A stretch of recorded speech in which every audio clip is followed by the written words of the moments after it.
하나님 말씀 예레미야 3장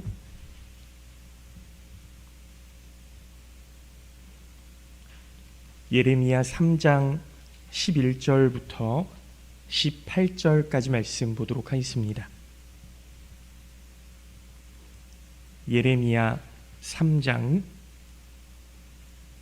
11절부터 18절까지 말씀, 구약성경 1055쪽입니다.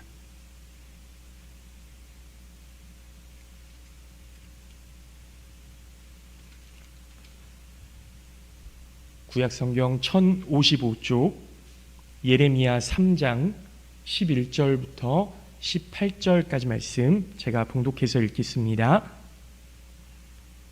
여호와께서 내게 이르시되 배역한 이스라엘은 반역한 유다보다 자신이 더 의로움이 나타났나니 너는 가서 북을 향하여 이 말을 선포하여 이르라.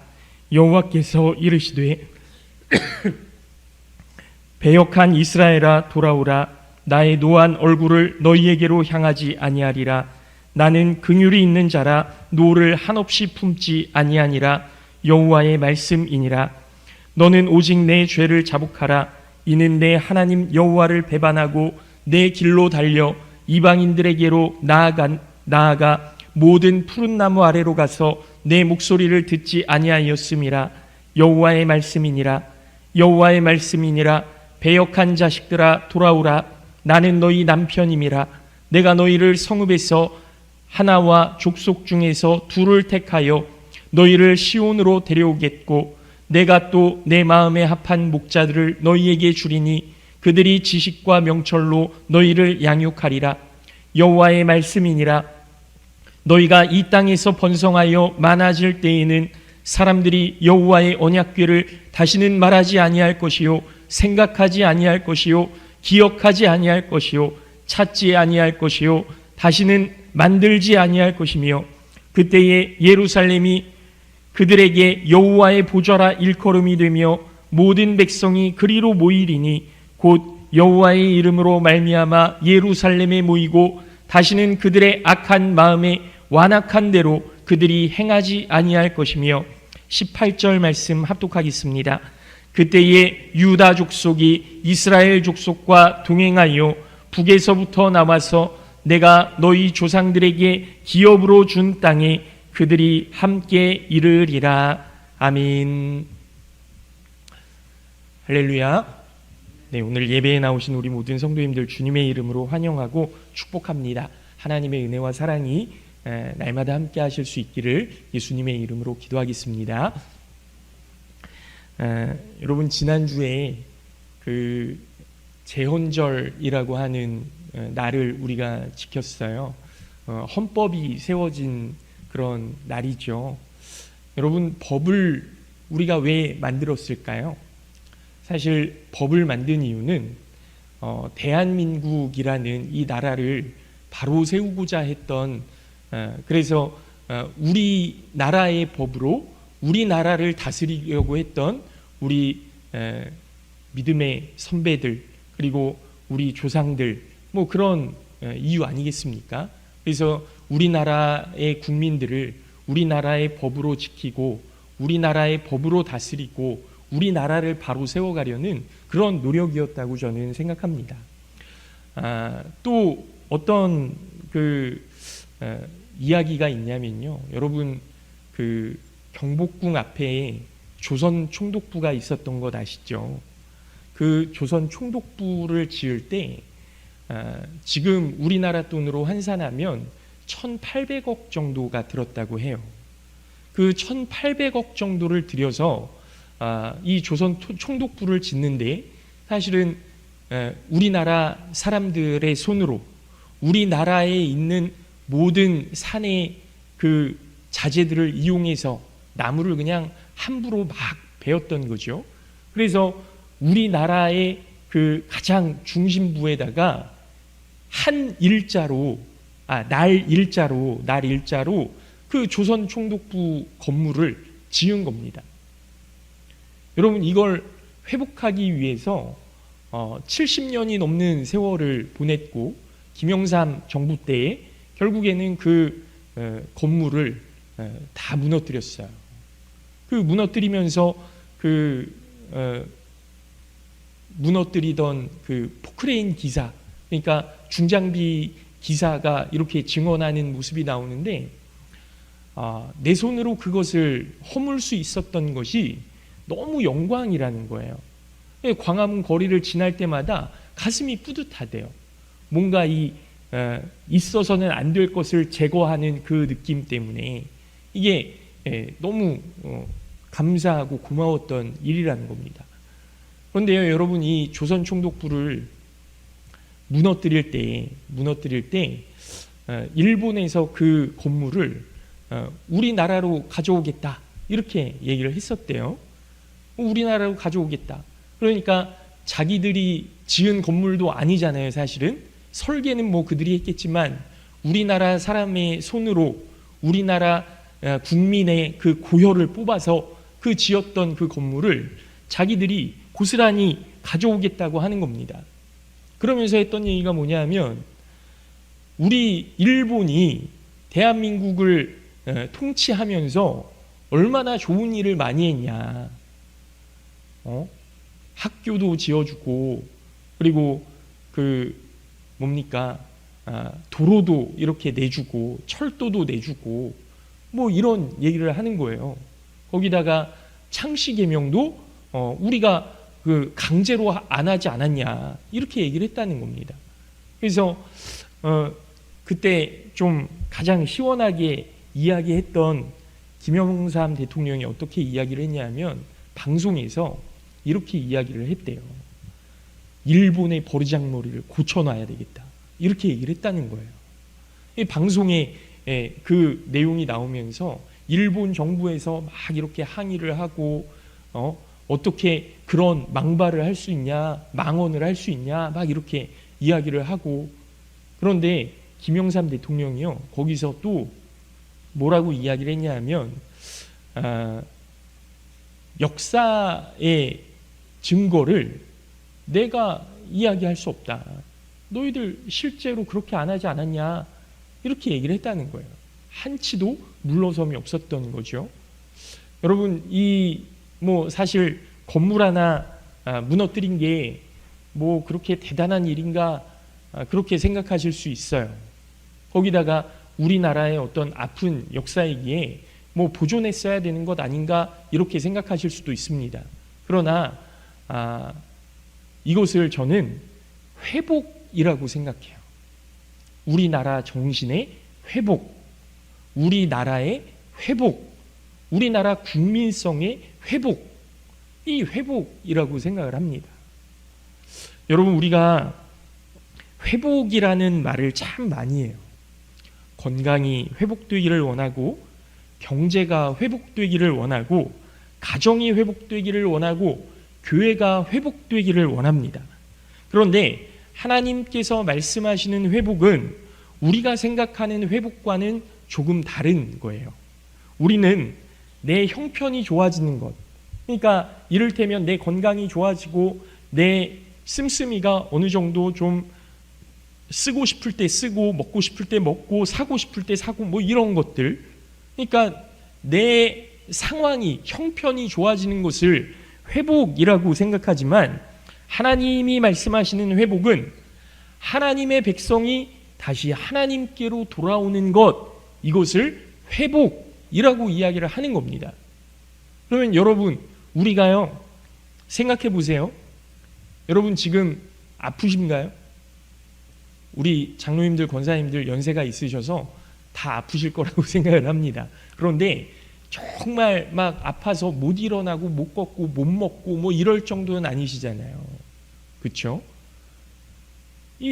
우리가 지금 아프냐라고 이렇게 물어봤을 때, 여러분, 제 마음은요 사실 어떻냐 하면, 우리는 지금 아파요. 어디가 아프냐? 영적으로 아파요.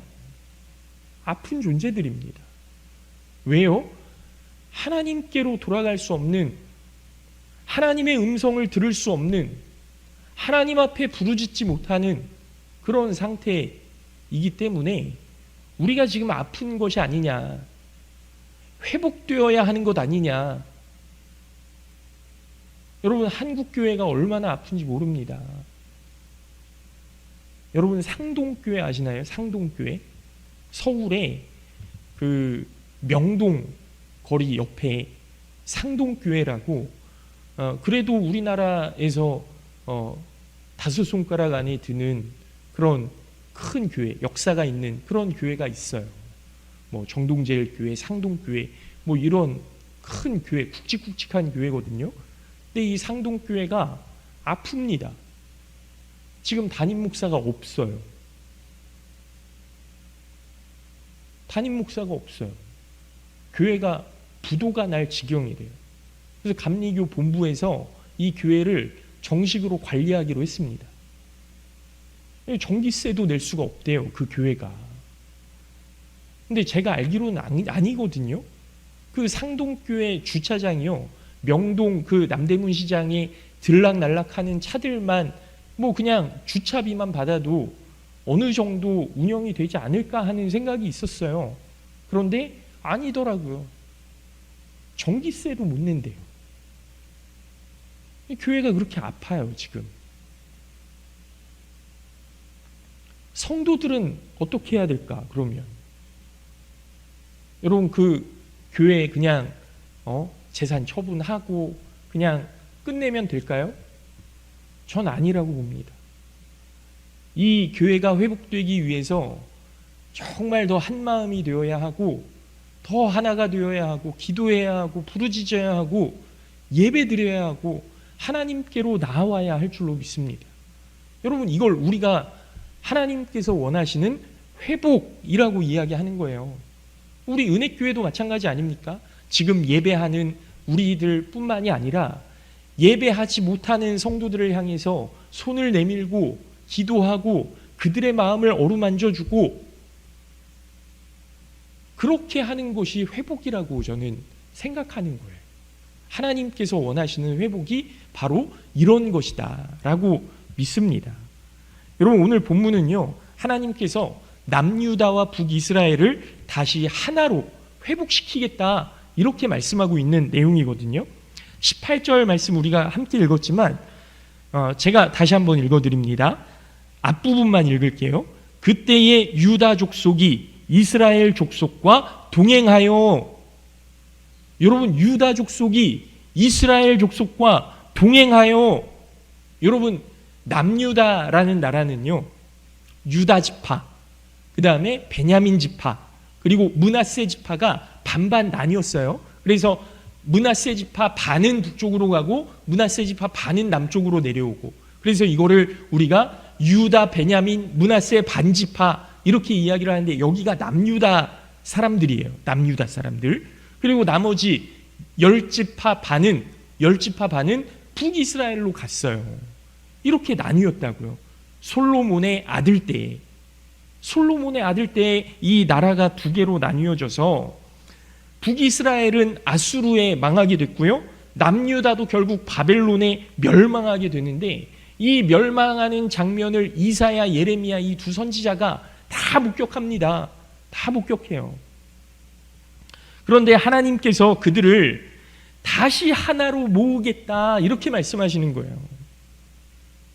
다시 하나로 모으겠다. 왜입니까?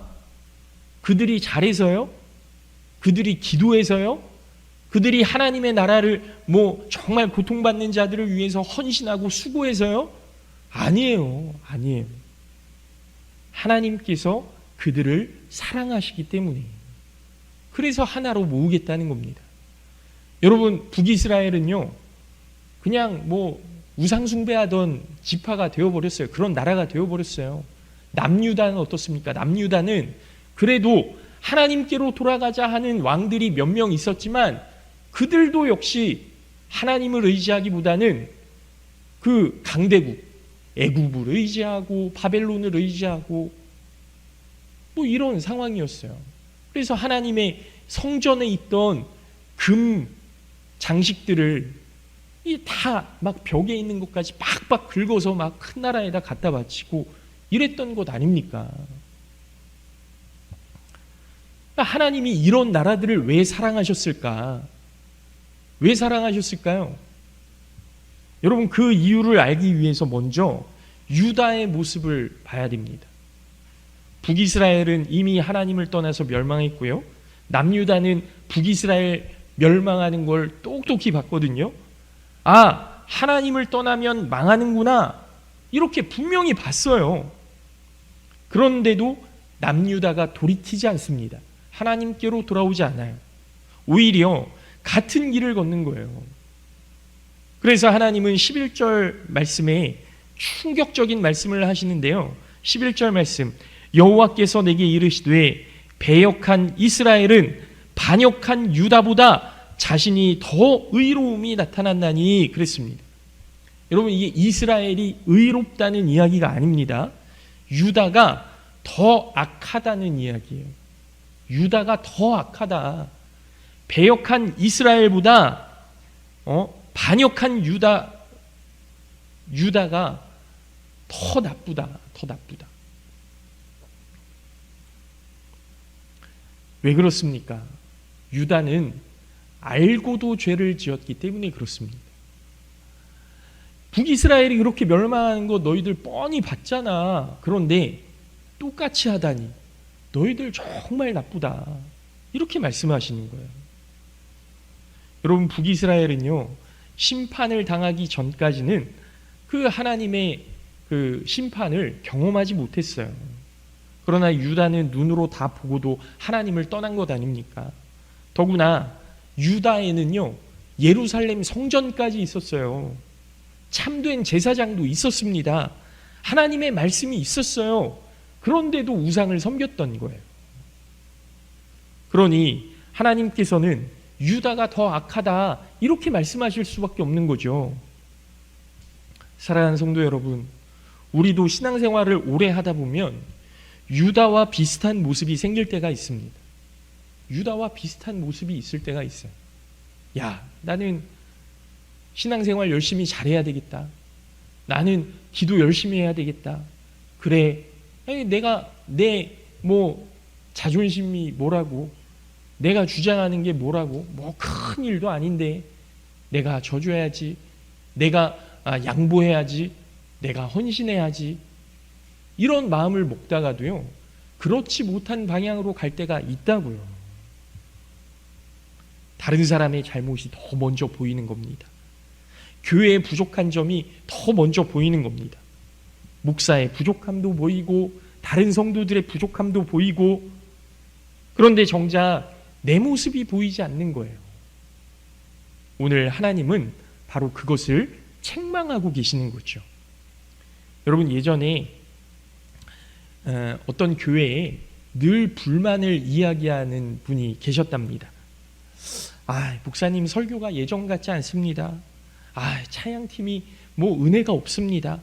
요즘 교회 분위기가 좀 안 좋은 것 같아요. 이렇게 자꾸 누군가를 만나서 교회 안에서 교제할 때 자꾸 이런 불만과 불평이 나오는 겁니다. 처음에는요, 이 성도의 말에 성도들이 이렇게 맞장구 쳐줬어요. 맞아요. 요즘 목사님 설교가 좀 그런 것 같아요. 찬양팀이 좀 마이크가 안 좋은가? 그러면서 이렇게 맞장구 쳐주기 시작했습니다.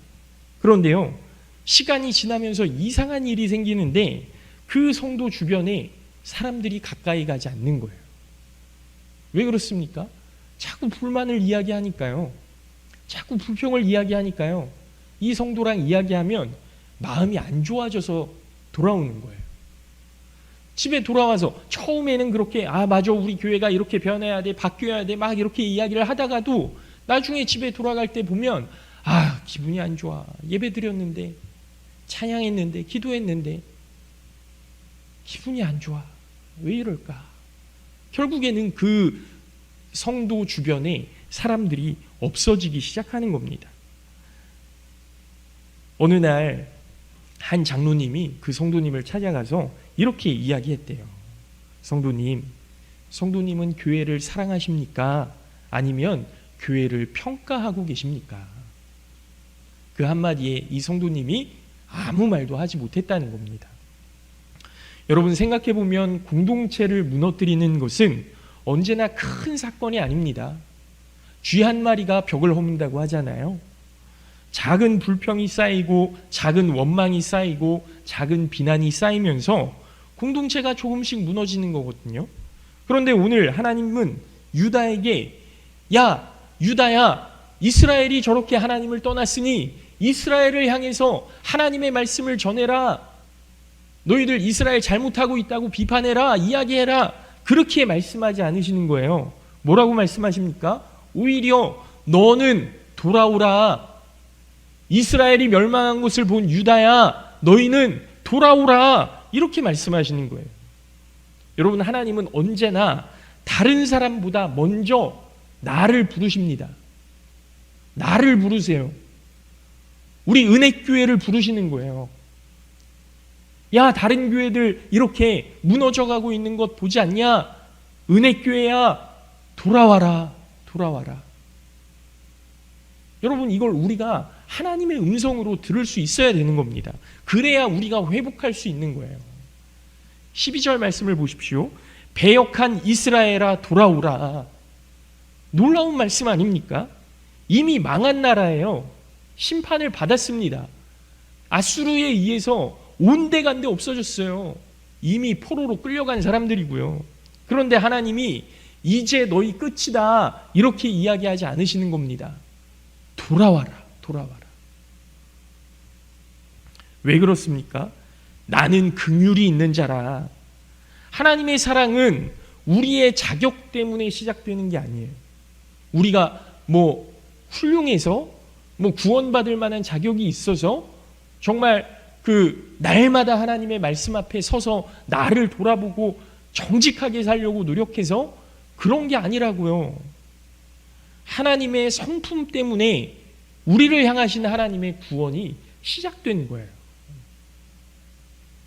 오늘 교회 오면서 어떤 말씀을 듣는데요.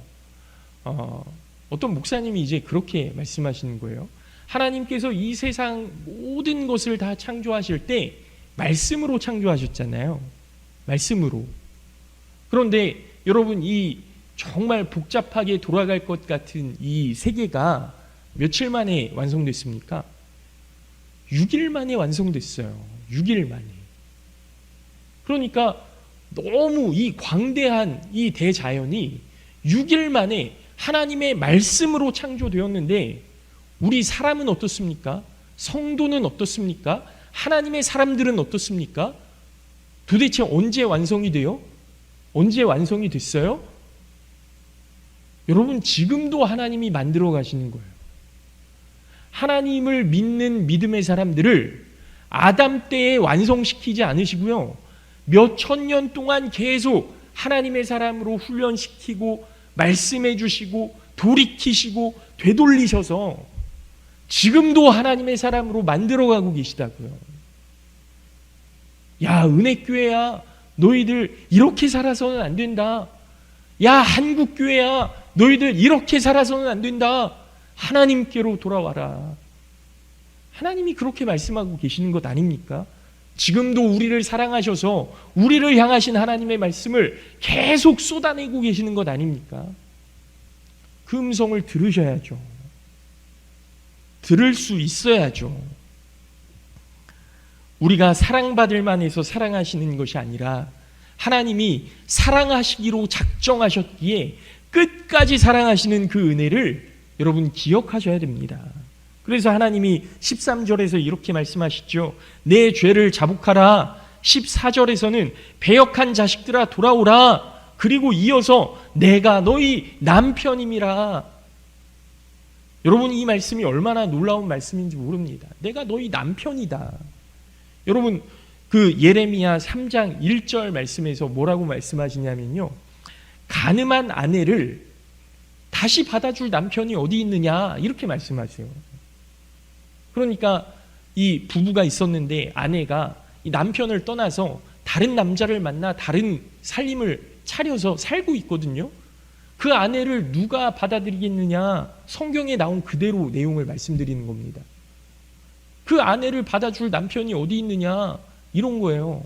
그런데 하나님이 뭐라고 말씀하세요? 나는 너희 남편임이라 돌아오라. 이게 얼마나 놀라운 말씀입니까? 다 용서하겠다는 것 아니에요? 다 받아주겠다는 것 아닙니까? 우리의 신실함 때문이 아니라 하나님의 신실하심 때문에 이 관계를 포기하지 않으시는 거예요. 그리고 하나님은 돌아오는 백성에게 참된 목자를 세워주실 것이고, 이 목자는 궁극적으로 예수 그리스도를 말씀하시는 것 아닙니까? 예수님이 선한 목자가 되셔서 다시 그 잃어버린 양들을 되찾아오기까지 십자가를 지시겠다는 것 아닙니까? 그리고 16절부터는 그 언약궤를 너희가 다시는 찾지 않을 것이라, 이렇게 말씀합니다. 왜 그렇습니까? 언약궤 안에 뭐가 들어있어요? 모세가 받았던 십계명 돌판, 그리고 광야에서 먹었던 만나를 담은 항아리, 그리고 아론의 쌍난 지팡이, 이 세 가지가 보물로 언약궤 안에 들어가 있던 거거든요. 하나님의 약속을 뜻하는 모든 그 상징들이 이 언약궤 안에 다 들어가 있는데, 이것을 너희가 다시는 찾지 않을 것이다. 왜요? 하나님의 약속이 사라져서요? 그런 게 아니에요. 예수님께서 친히 하나님의 약속이 되었기 때문에, 하나님의 약속을 완성하셨기 때문에 너희가 이제는 언약궤를 찾지 아니할 것이다. 이제는 나무 상자 안에 있는 하나님의 약속을 찾는 것이 아니라 예수 그리스도 안에서 하나님을 직접 만나게 될 것이다. 사랑하는 성도 여러분, 오늘 하나님께서 우리에게도 동일하게 말씀하십니다.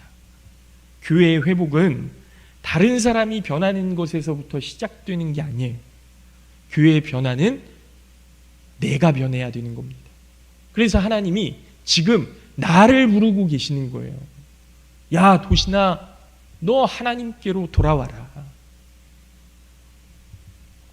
가정의 회복도 배우자가 먼저 변화하는 것부터 시작되는 게 아닙니다. 직장의 회복도 상사가 먼저 변하는 것부터 시작되는 게 아니에요. 하나님은 항상 나에게 말씀하십니다. 누구야? 내게로 돌아와라. 내가 먼저 하나님께로 돌아갈 때 내 마음이 회복되는 것이고요, 내 마음이 회복될 때 가정이 회복되고 교회가 회복되고 우리가 살아가는 이 사회가 회복될 줄로 믿습니다. 사랑하는 성도 여러분, 교회를 세우는 사람은 불평을 많이 하는 사람이 아닙니다. 잘못된 걸 지적하는 사람이 아니에요. 먼저 회개하는 사람입니다. 공동체를 살리는 사람 역시 마찬가지예요. 먼저 하나님 앞에 무릎 꿇고 기도하는 사람, 그 사람이 우리 교회를 살리게 될 줄로 믿습니다. 오늘 하나님은 북이스라엘과 남유다에게 서로를 탓하게 하지 않았습니다. 누군가의 잘잘못을 가리라고 하지 않으셨습니다. 둘 다 하나님께로 돌아와라, 그렇게 말씀하시는 거죠. 그때 비로소 하나가 되는 겁니다. 하나님께서 참된 목자를 세우셔서 그 둘, 서로 다른 의견이고 갈라졌던 둘이지만 다시 하나님께로 돌아오게 하셨고요, 하나님의 나라가 되게 하신 겁니다. 오늘 하나님께서 찾으시는 사람, 저 사람이 잘못했습니다, 이렇게 하는 것이 아니고요, 주님, 저를 용서하여 주시옵소서, 주님, 먼저 저를 변화시켜 주시옵소서, 그렇게 기도하는 사람임을 기억하시고 하나님 앞에 주여 우리를 긍휼히 여겨 주시옵소서 기도하시는 우리 모든 성도님들 되시기를 예수님의 이름으로 축원합니다. 우리 가정에서 먼저 내가 하나님께 돌아오게 하시고, 우리 교회에서 먼저 내가 하나님께 돌아오게 하시고, 우리의 삶 속에서 먼저 내가 회개하게 하여 주시옵소서. 사도 바울과 같이 내가 죄인 중에 괴수다라고 고백하고 그 바울 사도가 다시 하나님께로 돌아왔을 때 유럽 전체가 하나님께로 돌아올 수 있었던 것처럼 참 목자 되시는 예수 그리스도의 인도하심을 따라 하나님의 뜻 안에서 회복을 경험하고 하나님께 돌아오시는, 하나님께서 기뻐하시는 하나됨을 이루어 가시는 우리 모든 성도님들 되시기를 예수님의 이름으로 간절히 축원합니다. 잠깐 기도하겠습니다.